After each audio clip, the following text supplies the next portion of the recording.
Voice Full Press Hockey, rocking and rolling with my NWO member, Chris Wassel. Ian Glennon's going to be producing this for us. Shout out to him as well. We'll be back soon on our live weekly shows. That way, everybody can stay up to date heading into the March 8th trade deadline and then into the playoffs, so on and so forth. It's been a while. Happy holidays. Happy New Year to everybody out there. I know it's a little late, but hey, we're back. We're better than ever. Chris, what's up, buddy? Hey, we're enjoying the break. Oh wait, we're supposed to be enjoying the break, right, Jim? I think we're supposed to be enjoying the break, but some teams are not enjoying the break, and other teams are enjoying the break. We'll get to that in a minute, but I think we got to start because the wild story of the Columbus Blue Jackets. Yeah, that's a lot of wilds. Continues to turn.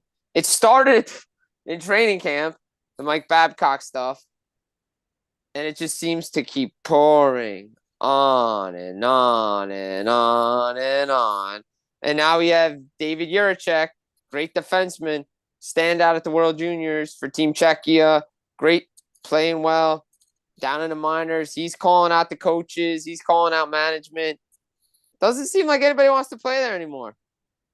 It is weird because at first Columbus on the surface the last year or two is was seemingly becoming a pretty good place to play. There was some sort of like team semblance of structure, players wanted to go there. There seemed to be a plan, and as fast as that happened, it's gone. It's gone. And you could point, and I talk with Russ about this on the Full Press Hockey podcast. It has to go back to the Mike Babcock hiring and firing over the summer. Pascal Vincent is trying to be Mike Babcock. He's not. Guys don't want to do that kind of stuff. You have a lot of young players in there. You have a lot of young talent, but you can't be scratching that young talent because no one believed you were a playoff team. Patrick Liney's got his own mess, and all the best to him as he enters the player assistance program. I mean, this guy's been through a lot. If you don't know his story, I believe his dad passed away last year at some point, and he's been going through a lot.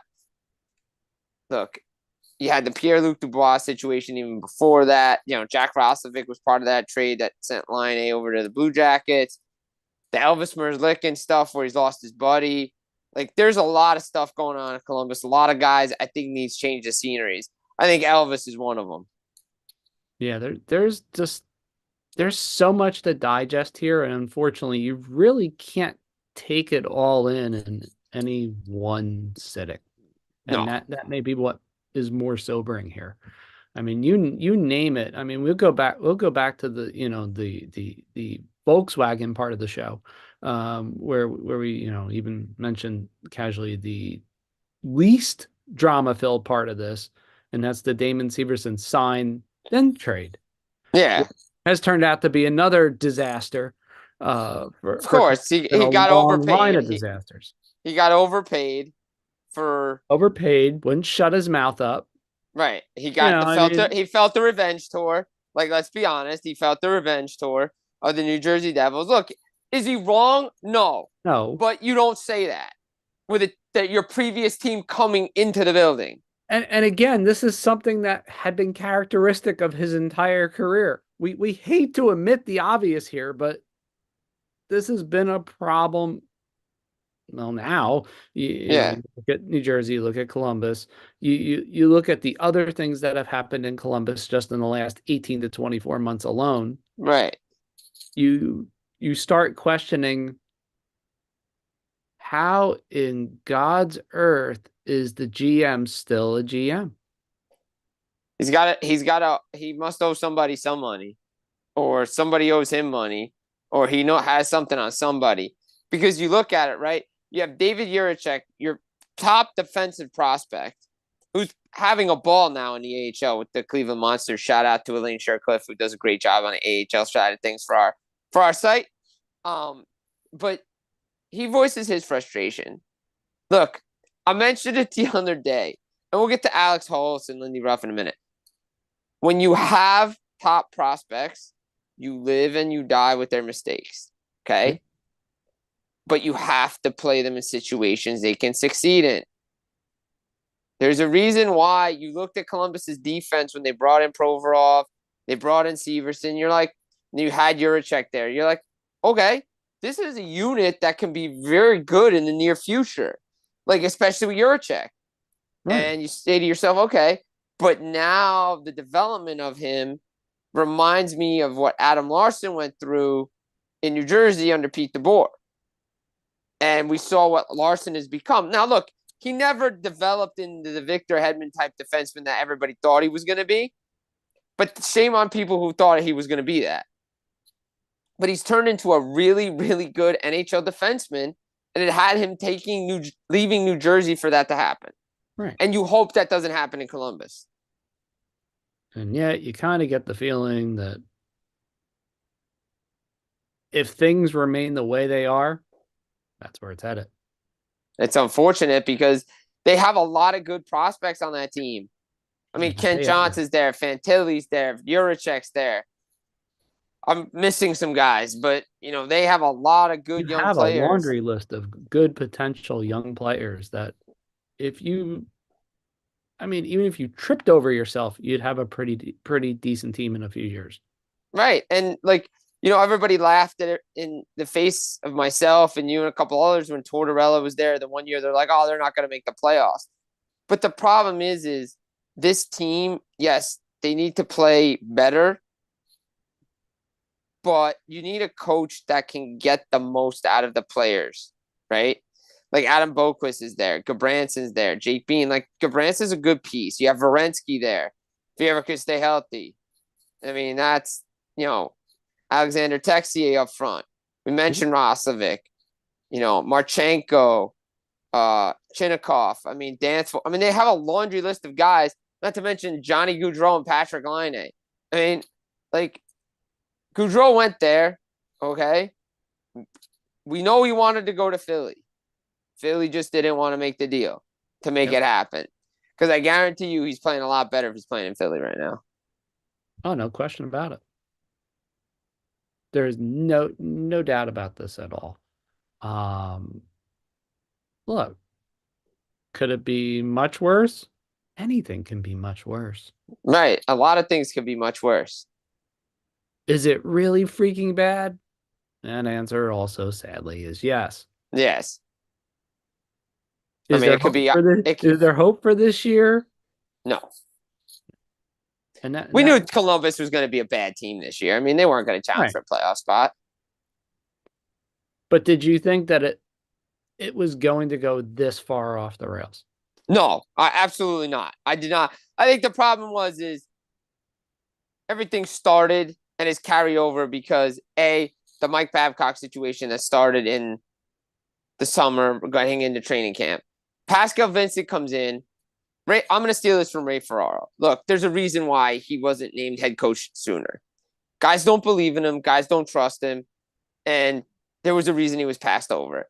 And the players know it. So they're like, why do we need to play for this guy? If you didn't believe in him, why should we?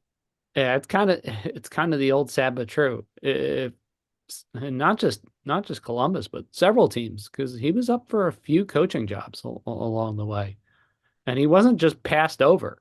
I mean, it's like he was summarily dismissed. Right. Yeah. So if the players get wind of that, why would you play for a guy like that? Yeah, you could see if the guy was like the final candidate for a couple teams, and he just, the resume wasn't there. Okay. But he didn't even make final cuts on some of these things. Not even close. So you almost wonder, does Columbus try to reset everything in the summer? Like maybe it takes a season of the Babcock stench and everything to go away, and then they have a full off season. Maybe everybody comes together. Maybe you do a little cleaning house, and it comes together. I mean, Fantilli's hurt now. He's got the laceration. Yeah, nobody knows how bad it really is. Right. You hope he can come back the rest of the season. Would it be a big deal if he misses the rest of the year? No.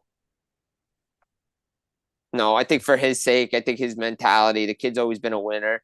I think that would be good for him just to be like, all right, I'm out of here for the rest of the year. Reset. Or just a reset because he's getting tired of the losing.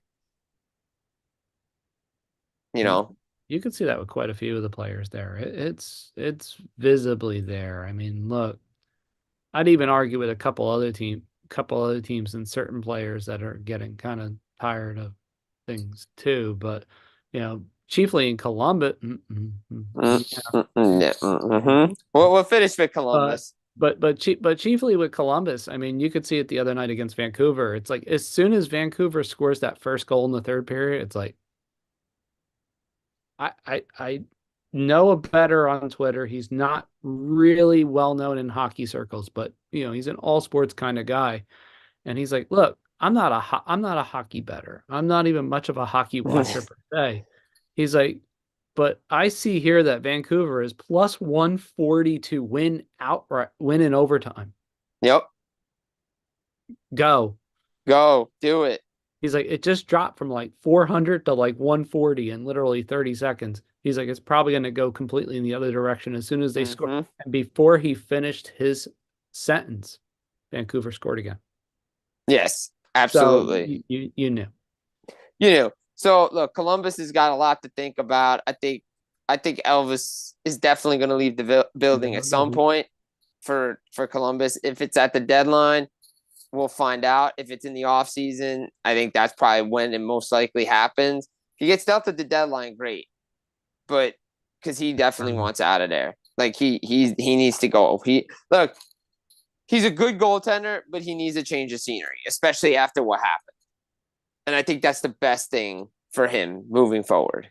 Yeah, we have a laundry list of goaltenders who arguably could use one. Well, and I mean, Merzlikins and the Devils, that could be a nice potential fit for New Jersey. But they have bigger problems right now. Yeah, money, exactly. Besides that, look, you mentioned it before. A lot of players voicing a lot of frustrations.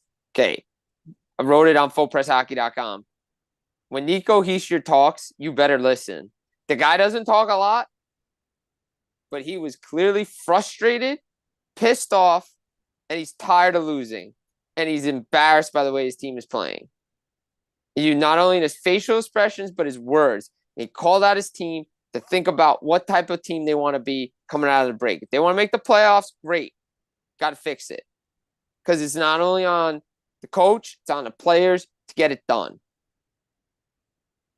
Yeah, I mean, structurally, for what it's worth, the metrics are there. And this is where you sit there and go, okay, kids, sometimes the analytic metrics don't freaking work.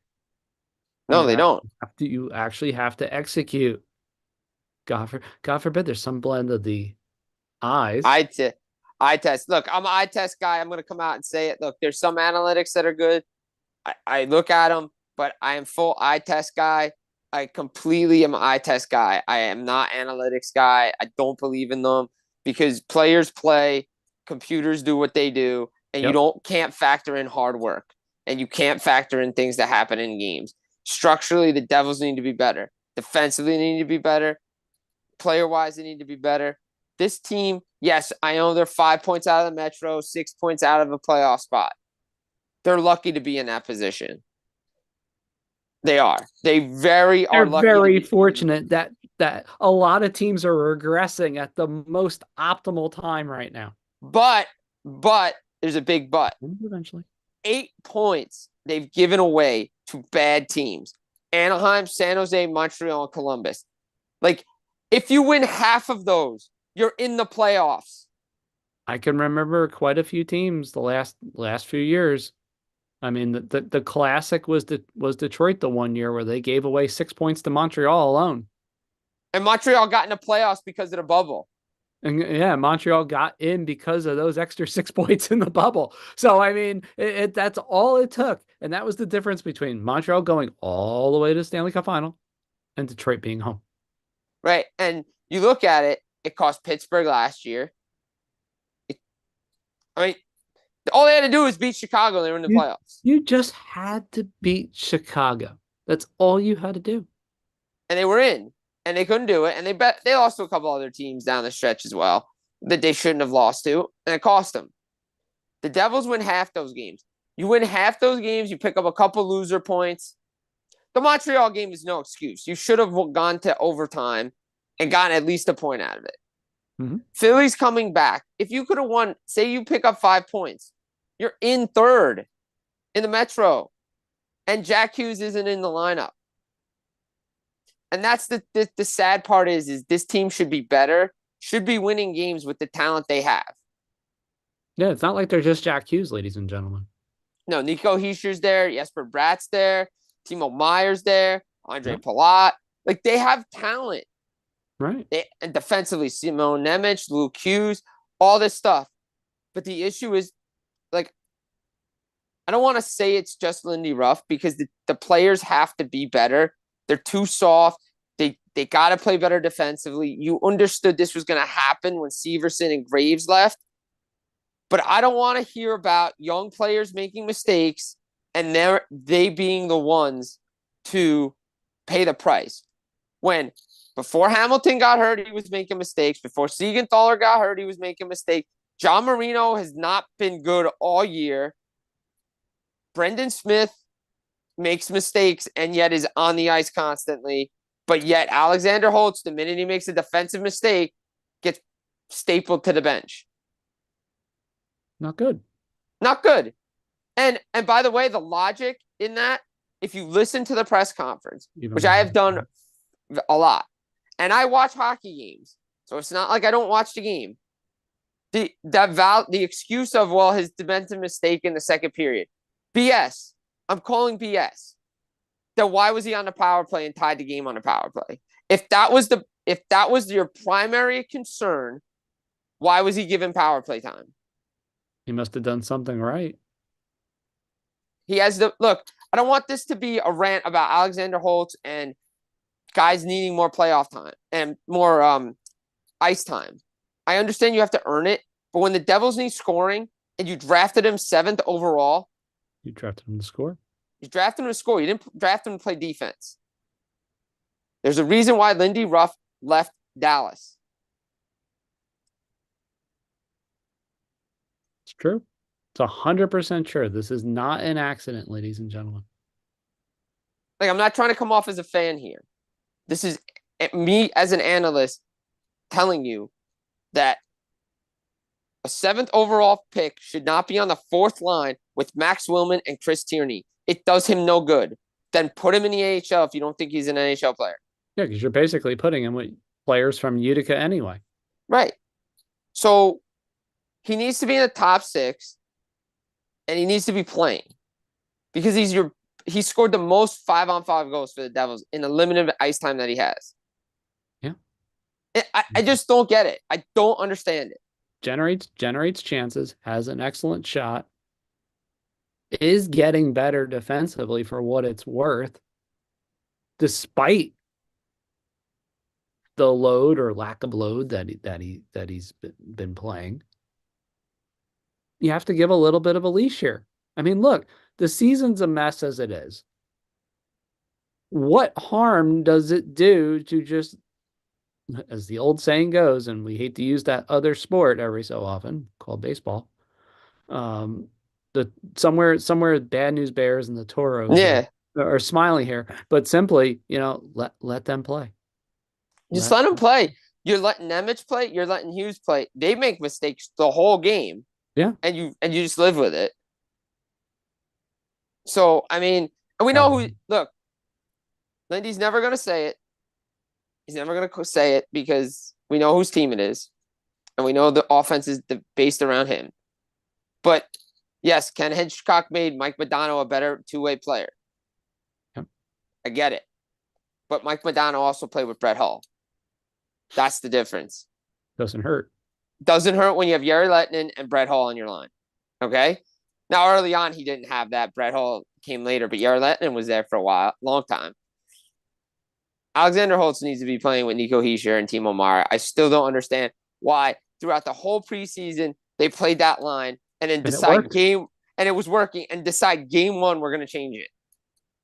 That arguably may be the one move that torpedoed the Devils start more than any other. By far. Because Meier was playing well, Hischier was playing well, and Holtz was playing well. You can't disrupt team chemistry that much. I get it. The preseason doesn't mean jack squat. I get it. But chemistry and playing well together does. Building something does matter. Because the Jack Hughes line was dominating. Toffoli, Hughes, and Bratt was great. Then you had a second line of Hischier, Holtz, and Meyer. Then Mercer, Palat, and Haller were good together. Right. And then before McLeod had his situation, which is bad. Really bad. Real bad. We may never see Mikey McLeod play in the National Hockey League again. Maybe. Don't know. I don't know. I'm just saying that's where it could lead. Yeah, people should be prepared for that at the least. But back to Holtz and that. You can't disrupt team chemistry, and I think that's where I agree with you. I think that's where everything got thrown off.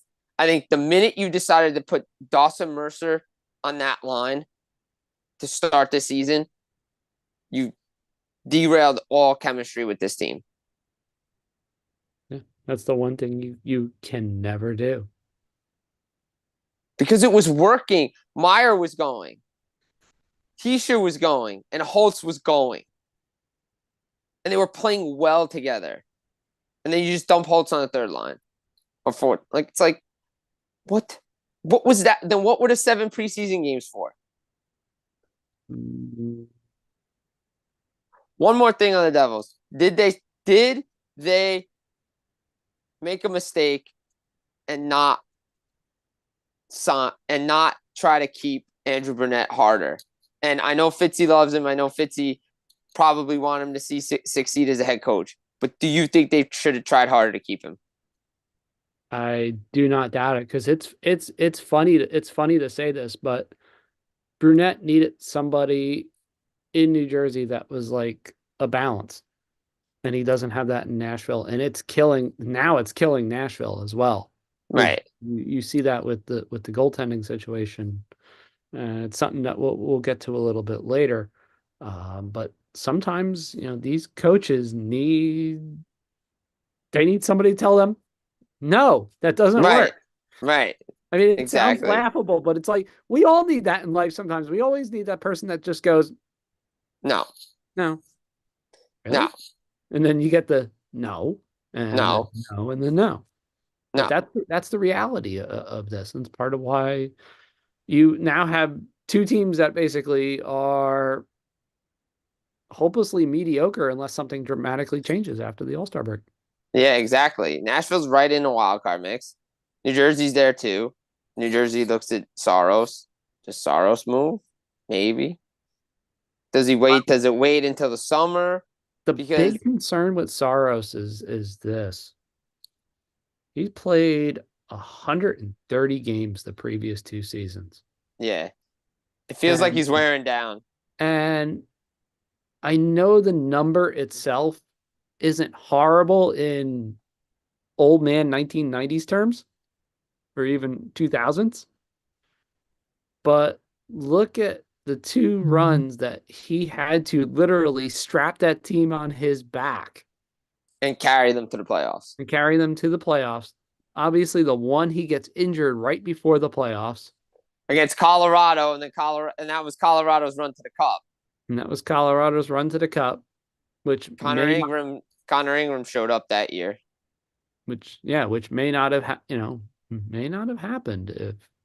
But then again, we wouldn't see Ingram resurfacing in Arizona if that didn't. Yeah, I know. Yeah, we know. But this is the kind of thing that I think, for what it's worth, Fitzgerald is looking at, and I know he's just getting hammered relentlessly throughout the media at this point. But is it justified? I think it's justified a little bit. I think you have to look at workloads of some of these guys that you're trading for.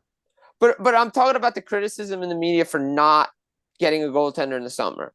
I think that's fair criticism, because be considered fair. Because he's been praised for all the work that he's done, but the one glaring issue we all saw it against Carolina was that this team needed a goaltender. Yeah. Make a save. A save. Like one save changes the game. And that's look what's happening in Edmonton. The saves are there. Stuart Skinner is making the saves, but they're playing better defense. They're keeping the game simple and they're playing patient hockey. Even when they're losing, even when the game's tied, that's how they're able to rally in the third period. And I think the Devils are relying on their resiliency and their come from behind victories too much. And they need to play better, plain and simple. And I think they need to start playing like the Edmonton Oilers, who are on a 16-game winning streak heading into the break. I think Yeah. they really do. Yeah, this isn't hard. You see the blueprint. I mean, look, I know they want to add a goalie. Look, you get Corey Perry for nothing. You get Dylan Holloway back. That's depth to your lineup. Connor McDavid, Leon Draisaitl, everybody else, all the major players are going right now. They're playing better defensively. You feel bad for Jay Woodcroft. Look, Chris Knobloch's got to be up for Coach of the Year for what he's done. But this is what everybody expected the Oilers to be at the beginning of the year. Oh, there's an aside to this too, because ladies and gentlemen, if you didn't think I was going to find a way to tie this into the Rangers somehow, Do it. wait, Knobloch, gee, it's like he should have been the coach of the New York Rangers. And look at what's happening with the Rangers now. Now, that's not to say that the Rangers are going to be fun. Yeah, they're in the playoffs. I mean, they're going to make it. They're going to be in, team. But they're also going to be completely gassed and dead. Because, again, you have a coach that, for what it's worth, is playing a system that is not tailored to what the New York Rangers are. Gee, does this sound familiar to what's going on in New Jersey a little bit? Mm-hmm. Yeah. I mean, I witnessed it Friday night. Look, they're great possession. They go back to their roots. Possession team, don't shoot the puck, overpass. And then the other team comes down, shoot, score, a game in the net. Now, it's funny how 5 people can watch 5 different versions of the same hockey game. Yep. Has Igor Shesterkin been off this season? Absolutely. Was Friday night his fault? No, it was not. Were some of the goals his fault? No, they were not. The Kolasar shot was beautiful. Everybody wants to say he should have stopped that. I'm telling you, as a player, you put it that high in the corner, back bar and in, no goalie stopping that shot. That was an excellent shot by Kolasar. The first goal he probably should have stopped. Beautiful deflection by Marchessault on the third goal. And the bounce off the boards, and the defenseman didn't play it right. Yeah, he just misplayed the bounce off the boards. Right. So, okay. So, out of the 4 goals, I'm not counting empty net Marchessault hat trick because he wasn't on there. So, out of the 4 goals, 1 were his fault. But the defense didn't play well. And they're a 2-line hockey team. They have no depth down. They don't have any depth. Oh, where's their depth? Oh, it's playing down the AHL. It's the same thing we've been saying all along. Like, Brendan Hoffman should be there. Will Cooley should be playing more. Yeah. I mean, and we said this at the beginning of the year. Nick Bonino, Tyler Pitlick, the Blake Wheeler, like, those signings were not helping this team win. No. Now, I will eat crow on the Jonathan Quick signing because he's played really good. But to be fair, this team afloat. Yes. But to be fair, that was at the beginning of the year where they banked a lot of points and they just beat a bad Ottawa team. However, they need to figure out what they're doing because Laviolette's 1-3-1 was great. They were moving the puck, all this stuff. They've reverted back to bad habits. Yep. Got to shoot the puck to win the game. It's plain and simple. New Jersey has the same problem too. They overpass. Yeah. Got to hit the net. Got to hit the net. Throw pucks on net. Good things happen. Gee. Heard this before. Heard this before, right? I mean, it's a stupid cliche, but it works, right? I know, right? That's what we see in Toronto. That's why Matthews got 40 goals, right? Yeah. Shooting the puck. Nylander's having a career year. Now, granted, William Nylander, great extension, but he's had 2 assists, 3 assists since that extension. He doesn't have many points. He was bound to slow down eventually. I mean, he was off the charts good to start the year. Yeah, you can't play that way forever. Nobody can. No, I mean, he was... Unless you're Sam Reinhart, of course. Yeah, or Nathan McKinnon. Oh, McKinnon. Look, that's another fun argument because we've started to see that on social media more and more. It's like, All right, so it's the old adage. Well, is Nathan McKinnon a better player than Connor McDavid? And there's a couple answers to this, and you can go a few different ways and have some fun with it. Is he a better complete player? Yes, Yeah, the way he was developed, absolutely. Is he better offensively than Connor McDavid? that's a toss up. That's a toss up. And it all depends on Should how we should we how go should we go to the Brad Gilbert check mark? Because if we're bringing Brad Gilbert's check system I love Brad Gilbert's check system for this. And for it people, applies this to is, any sport. if it applies to any sport, go check out Brad Gilbert, tennis analyst on ESPN. He has the checks before the big game. I would give them 5 checks each Yeah. for offensive ability output. Yeah. I mean, look, and it's simple too. Does McKinnon have bouts of where he's non-motivated and this and that? Yes. I But don't think anymore though. But I but don't think that's anymore. less. That's less than it was. I mean, I have a friend of mine and she's a Nathan McKinnon whisperer of sorts. And we joked, it's like, when McKinnon's ticked and motivated. Yes, You notice it. There's no question about it. And this year you can see it. yeah, this is, after what happened last season, it left more than a sour taste in his mouth. It left a foul, like 20 dead skunks in his mouth taste. This is the player we saw when Colorado won the cup. The player we saw the year after he lost the Hart Trophy to Taylor Hall. By the way, Nathan McKinnon should have still won it that year. I don't care what anybody says. Like, I admit I'm a Devils fan, but I'm in the media now. But I would have voted Nathan McKinnon MVP that year. I voted McKinnon. There you go. So we were both on the same page. Look, so McKinnon and McDavid, look, they are two of the best players in the world right now. Colorado is in the position they're in because of McKinnon, what Ranton is doing. It's not because of their depth. They lack it. Valerie Nichushkin, I hope he gets all the best. He's in the player assistant program. Their defense is great. Cale Makar, Devontae, Bo Byram. Alexander Georgiev has turned it around. He was not great at the beginning of the year. They were outscoring a lot of their problems. He's been better. I'm not saying he's like, levels better, but he's back to the guy that they traded for. Just has to be league average. Just got to be league average. They won a Stanley Cup with Darcy Kemper. Yeah, 897 playoff save percentage. That's all you need to know. Yeah, exactly. So that's why they're there. The reason Toronto is in the position they're in, William Nylander's hot start, Morgan Rielly's play, the fact that Martin Jones came in and saved their season, and William Nylander's a beast. And that's all you need to know. It's kept them afloat. It's kept them afloat. Part of why everybody tends to think that we might have 5 teams from the Atlantic now and not the Metro.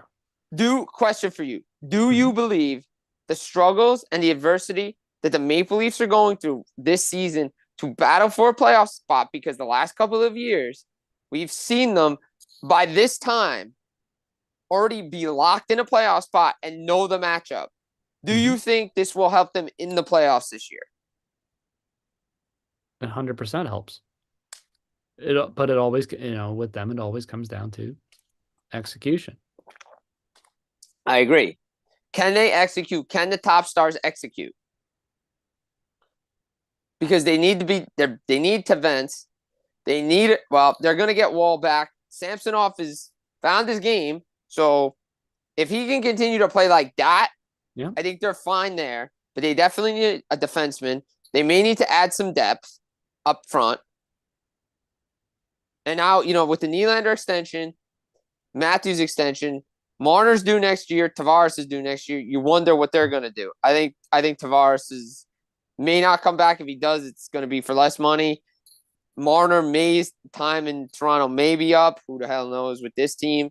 You can say it. They're going to make a hard decision, but speaking of hard decisions, look, Pittsburgh's got a lot of hard decisions to make. Kyle Dubas is yet to make one in his career as a general manager. He's going to have to make one soon enough. But, look, Jake Ketzel, what do? You got to find a way. To what? Resign him or trade him? You got to find a way to resign him. Look, I agree. I 100% agree. I don't think the Pittsburgh Penguins should trade Jake Getzel. As much as the media thinks that, he's gone to Vancouver, all this stuff. There is the package you could get for him will not replace the production of Jake Getzel.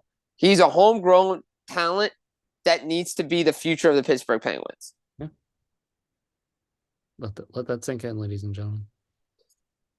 They don't have anybody coming that is that as valuable as Jake Getzel right now.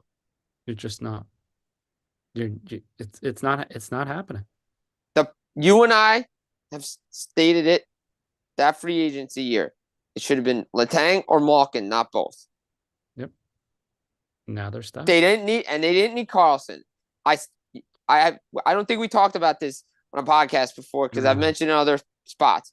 It's like Tavares in Toronto. They didn't need him. They didn't need to sign him to $11 million. Pittsburgh didn't need to bring in Carlson in that contract either. They had too many other positions of need to fill. And by the way, one caveat. When you think a player is gone in Pittsburgh, it's not official till it's official because Jari was supposed to not come back this year, and they re-signed him. Foregone conclusion after last year that he was all but gone. And he re-signed for 5 years at $5 million. Look. We thought even Letang could go. He gets 6 years. We thought, it's like. I think so. The mistake was not, and people have come at me on Twitter about, oh, well, who could you have replaced that year in the free agent market? You could have found somebody. Because they made the tough decision on Fleury. Now they're going to have to go to one of the guys that have a no-move contract. Look, I know Carter and a couple other guys come off the books. You have to find a way to move Rickard Rakell out of Pittsburgh. Yep. You have to figure out a way to move that money. He stays healthy, great. That you get a little more value for him. Yeah, but you have to figure out a way to do something there because I just don't think I don't think moving Jake Getzel helps this team because even if you get prospects and draft picks, you got to hit on it. They hit on Jake Getzel. Does nobody remember what he did in his rookie year in the playoffs? I think quite a few people forget. To be honest, I really do. I think more people forget than they remember. That's for sure. Look, Getzel was a beast. There was a reason going into the bubble playoff that when you were looking at guys that could win, like Conn Smythe or get the most points, Getzel's name was up there because of what he did. There's a reason why they call him Jake the Snake. Yeah, it's not an accident. It's not an accident. I probably dubbed that one, but look, the guy's a monster. He's got 49 points this season. He's heating up. He loves playing with Sid. I just don't. I don't think that's a guy you can afford to lose. Yeah, his first. Look, 2016. Yeah, so the first year was the second year of the back-to-back for Pittsburgh. Mm-hmm. 25 games, 13 goals, 8 assists, 21 points. The following year, they went to only the second round, 10 goals, another 21 points. Then they lost in the first round a couple of times. But last year, the year they lost to the Rangers, 10 points in 7 games. 8 goals. 8 goals. He's not Sidney Crosby, but he's in that echelon of playoff-type performers for the Pittsburgh Penguins. And unlike most players, he hits the net. Meanwhile, look, Gino, he won Conn Smythe in 2009. But you look at his playoff numbers, and you look what he does in the playoffs. It's not good. Recent history. During the cup runs, he was fine. The one year he had close to Conn Smythe numbers again. Right. Like 28 points. But again, he's a hothead. He puts his team in bad penalty trouble. And you usually pay for it. And is this team good enough to win in the playoffs if they get there? No, because they haven't won a playoff series since 2018. They have a lot of holes to fix. It's not the same. No. So, look, the Penguins are a team to watch. LA, what are we doing? They're not California dreaming. I'm telling you that right now. This is a completely different team than we saw at the beginning of the year. They look like the team that we always said a few years back looked old and slow. It's weird, right? It's very, very weird. It's like they got old before our eyes. Yeah.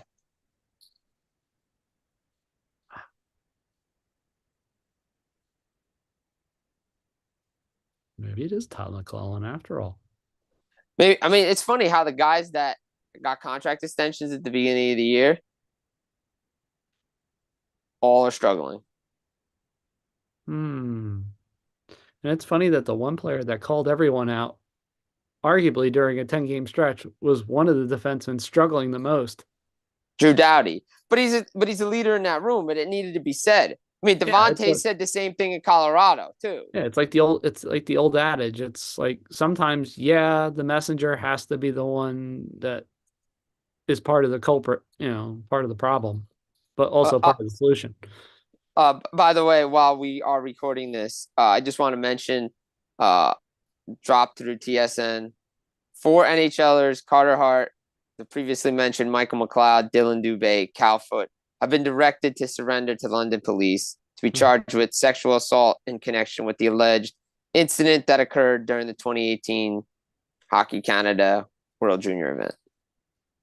So, Of course, you knew that was coming. Knew it was coming. Press conference on Monday, February 5th. So, yeah, stay tuned for more details. Yeah. I'm not the one that talked to you about this. We have our own. I was about to say I don't have my own. Thank God I don't have that to deal with that. But Full Press Wrestling is covering the Vince McMahon thing, so we'll let Elaine take care of this because she wants to cover it. So we'll let Elaine do that. She handles that stuff better. We don't. We really don't. But I think LA needs to figure out, obviously, Phoenix Copley losing him for the year, that doesn't help. Cam Talbot slowing down. Big Save Dave was not the answer. They got to get a goalie. I mean, LA is just a mess right now. I think that's the one team I think that needed the break to get that reset. I mean, they have one more game before their break starts. Edmonton, on the other hand, I don't think wanted the break. No, they didn't want the break. I think they probably would love to be playing one more game. But look, I think LA needs to fix a lot of things. Before we wrap up, just want to do a quick rumor segment here with you. Obviously, all other big news. Patrick Waugh to the Islanders. I thought that was a great signing by them. I thought that was a great hire. I think he's going to turn that team around, if not this year. I think it's going to be like a Rick Tocchet situation we see in Vancouver. Take the offseason to address your needs, get the players to buy in, because right now there's not a lot of time to do that. Yeah, there's not that margin of error either that No. you have at the start of the season, obviously. And look, Islander fans are used to pain. Right. So, you kind of have to take a little to move forward. Oh, gee, what a shock. Also, more breaking news as we record this. By the way, I'm not the first one to tell you this, but I am the first one to tell you this. Jack Hughes not playing in the All-Star game because Jesper Bratt has been named an NHL All-Star. Yep. Gee, what a shock. Did you really think he was playing in the All-Star game? No. Matt Barzal is going as well. Of course. No surprise. So is Brett all my friends who denied me said I was wrong. He's still going. No, I was right. Check it off. I've been saying it. He shouldn't be going. He was never playing. He's going to attend. He's going to be the captain. He's going to do all that stuff. He's going to kiss babies. He's going to do the media rounds like Crosby did in 2009. Yep. And now other years he didn't go to play in the All-Star game. Not so bad. Common sense prevailed. Yeah. Well, also it would have been a bad look. Oh, been brutal. Devils have had a few of those this year. I mean, like, let's be honest. I know that was going to be the debate. Like, I was talking with Johnny Lazarus about this yesterday. And I know it's like, yeah, it's the All-Star. Yeah, but the problem is he hasn't played a game since January 5th. That's the problem. Yeah. Be different if he was out a week or two. Right. And he played a game this week. Yeah, I know. I mean, okay, he played a game, wasn't quite 100%. You kind of said, well, but maybe he could still give it he's feeling better. Right. That none of that has happened. Right. He's skating. Yes, but he's not practicing. No, he's not. And that's the issue. Oopsies. Yeah, he's going to be a co-captain of the draft. No surprise. Not a big deal. That as expected. As we like to say, one more for the good guy. As I said from day one. That's all. Yeah. I mean, look, it makes sense, right? It makes the most sense. It makes the most sense. All right, rumor mill time. What do you think happens with Calgary? This is a mess. They're losing trade value by the day on guys especially like Elias Lindholm. I don't know what, I don't know, maybe he slipped down the wrong rabbit hole but one goal and I had a look. Look, when somebody first pointed it out, maybe a month ago, that he was starting to really struggle goal scoring wise, and I'm like, well, chances are still there. Now, no. One goal in his last 24 games. Looks almost like a liability on defense, even. Very strange. Just to borrow analogy, it's like Chubb Nala throwing from second base to first base. Yeah. Suddenly he's just lost everything. Right. It's really hard to explain because it's not one thing that has gone wrong in his game. No. It just everything has at once. It's crazy. Like Lindholm, it was supposed to be Lindholm, Monahan, Adam Henrique is the centers. Where do you think? Do you think Monahan has the most value out of all of these guys? Monahan has the most value in terms of where he can go and make an impact. That's the difference.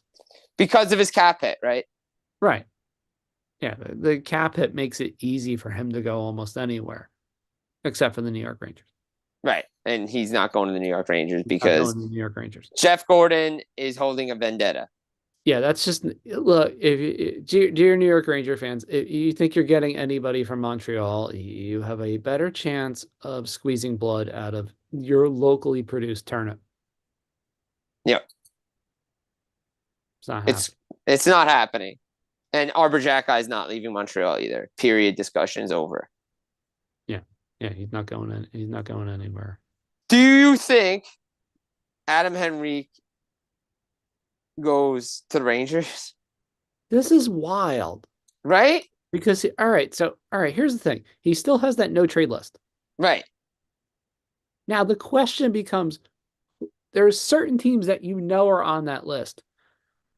However, are there one or two that you might not expect? It depends on who you talk to, because there's some people that believe that the Devils are on that no trade list. And there's some that believe that he's not. And it's a pretty even split, which makes this even in some ways funnier. And it also torpedoes my theory of you can't just bribe them with some Portuguese food from the Ironbound. Oh. What? I mean, it's good. It's good. I wouldn't do. No, I would never do. I would never take him to Portugal Express off 1 and 9 in Elizabeth. No, nothing like that has ever happened in my time as a media person. I know. It's crazy, right? Because I wasn't media then. That's the key point. That's true. But that's the thing with Henry. We really don't know. We don't know. Look, Colorado had chances to get him last year. Yep. We know Colorado wants Lindholm or Monahan. They need help at that position. They have to address it this year. They cannot waste another trade deadline not addressing that position. And by the way, article coming up, Zach Parise versus Corey Perry, what was the better signing?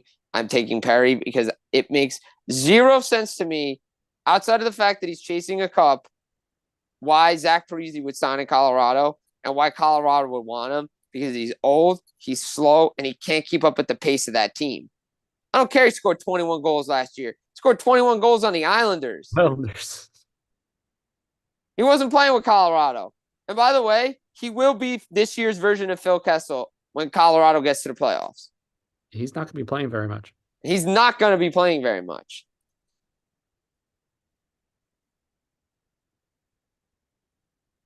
Face reality, kids. Yep. He does not have the legs. We have said that since his last year in New Jersey. He does not. Mm-hmm. He doesn't have the legs anymore.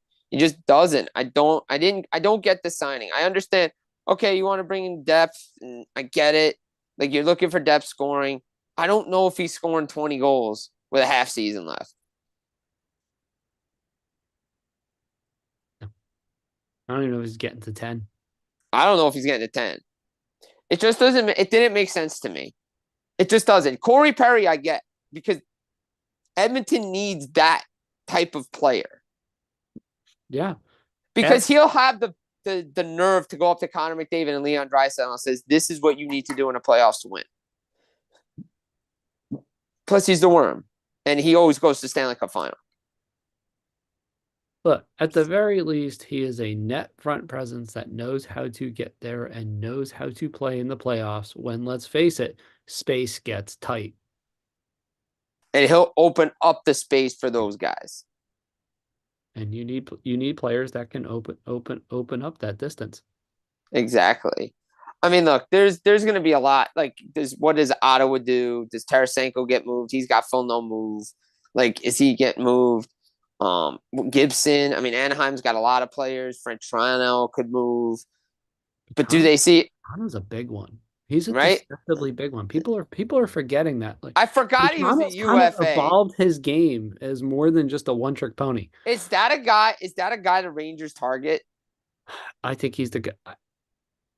I might have said that to Jim Cerny the other day. Yeah. No, but for me, like, when Drury's first year as GM, they acquired him. Yep. And they couldn't re-sign him.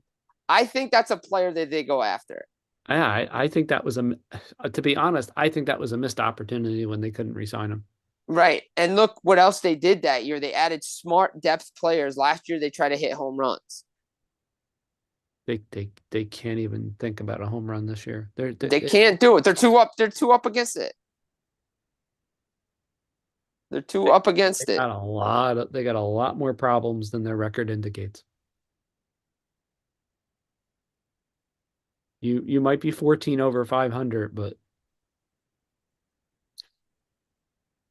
yeah, I mean, we're gonna see what happens. Look at rules of the playoffs. 8 seeds typically 10 games over. Yep. Minimum. I mean, look, Ottawa's interesting. St. Louis has got players. Florida and Reinhart. I mean, they got Montour, they got Reinhart, they got Forsling. They got a lot of pieces that they need to re-sign. What about Sean Walker? He's probably getting moved. I think Walker gets moved because of the Draisaitl deal. I mean, Russ told me that weeks ago. I think our buddy Russ Cohen, I think 100%. I think Sean Walker gets dealt. I don't know if we get that big move like we saw last year. I think there was a lot of big-time moves before the All-Star game. I don't think we get him. I don't know if we get that big deadline this year. But I don't know if we get that big move like we saw last year. You might not. Too many teams up against it. Yeah, and there's too many teams that still feel like they're close. Right? Like this time last year, there was the wild cards and the playoff spots were kind of like everybody, like the positioning was falling into place. We knew who the bad teams were. It's too many. Everything's too close now. Buyers and sellers are Like if I'm Philadelphia, I think I would not try to make the playoffs this year. Hey, great first half of the year. This is what the future is. We'll sell off our assets. Yeah, I mean there's even a lot of questions there. It's like, what do you do with Connect? I would sell high on Connect. To be honest, like again, talking with Russ. If you guys heard the podcast, Russ's World. You to listen I to this. mean, he said that he would sell Travis Konechny high. It's the time to trade him is now. Look, if you want to bring him back, you always can bring him back. Yeah. But the time to get something for Travis Konechny is now. It's not next year, not in the off season. It's It's now. now. It's like if it would be a similar mistake on the same level of the Angels in baseball not trading Shohei Ohtani and then losing him for nothing. Yeah.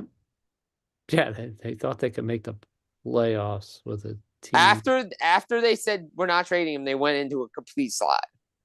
Yeah. And the Flyers are coming back to earth now. And I think you need to sell high on your assets. Congratulations to Owen Tippett on a great deal. He's going to be a heck of a hockey player. Look, and congrats to Ryan Poehling, too, on a nice extension in Philly. Those guys are playing well under John Tortorella. Yeah. He's adapted his game nicely. However, like, they got to look at what they're going to do. What does Winnipeg do? I mean, obviously, they're in playoffs. Like, the teams in the playoffs, what can they add? Teams out of the playoffs. We know San Jose's got pieces. We know, you know what wouldn't surprise me? This is going out on a limb. Duclair back to Florida. Makes a lot of sense. It worked. Right? Right? It's It one of worked. it's one of the few locations he could go where it could work. Right? I know But again, he's been linked to a few other places where it's like you kind of go, I just feel like Duclair back to Florida makes sense. and it's an easy move for them to make. It won't cost a lot.